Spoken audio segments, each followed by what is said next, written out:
If you haven't already, the chances are that you may receive a negative review at some point in your small business journey.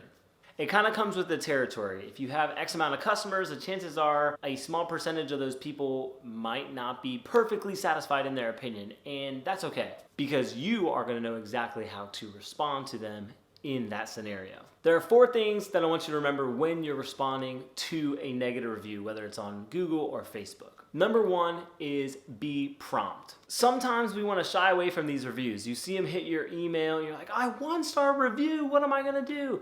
And so you get a little bit of analysis paralysis. What should I say? What should I do? And that's fine to have a well thought out response, but don't let that go more than 24 hours until you respond to that review. Just like an email from a customer, you want to have a prompt response. Number 2 is you're going to acknowledge. In a scenario in which somebody says, I had terrible customer service from this establishment, you don't want to argue, but you want to acknowledge their feelings towards this. Whether it's true or not, or there's like a slight bending of the truth, or just a customer that's way out of line, you still want to acknowledge them and acknowledge that they took time to leave you this comment. The way that I do that in my businesses is I will say, so-and-so, thank you so much for this feedback.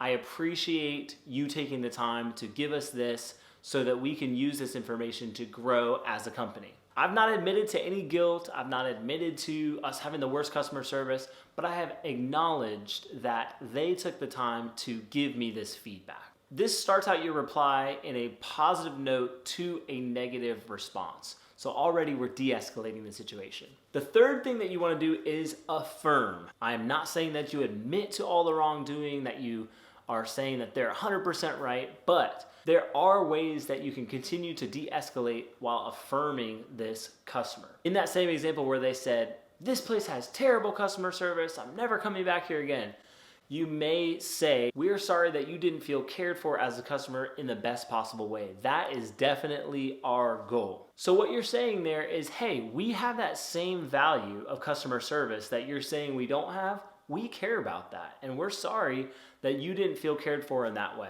Now you found some common ground with this customer that has left a negative review. The 4th thing that I want you to remember when responding to these reviews is the invitation, so invite. At this point, you have to decide as an owner, do I want this customer back? Am I ready to invite them back? Or is it something that we need to part ways on because we're not going to see eye to eye on this issue? That's something that you're gonna have to discover on your own. I have found that 99% of these situations is a redeemable situation. I can share more on that later. But the invitation could go something like this. We would love to invite you back to experience what it really is like here. Please see your email for additional details. If you have contact for your customer, you can send them an offer for a discount or some sort of incentive or opportunity to have a different experience if you feel that the situation is redeemable. If not, and you're not quite ready to reconcile that situation, you could just leave it more neutral and say, again, thank you for this feedback. We will take it and we will grow as a team because of it. I hope you found those 4 tips helpful. Let me know if you have any tips that you feel like you've used before. And I just want to say here at the end, when you're responding to a review, it is not to win an argument with this customer. It is to show others how they can expect to be responded to as one of your clients as well. So carefully constructed messages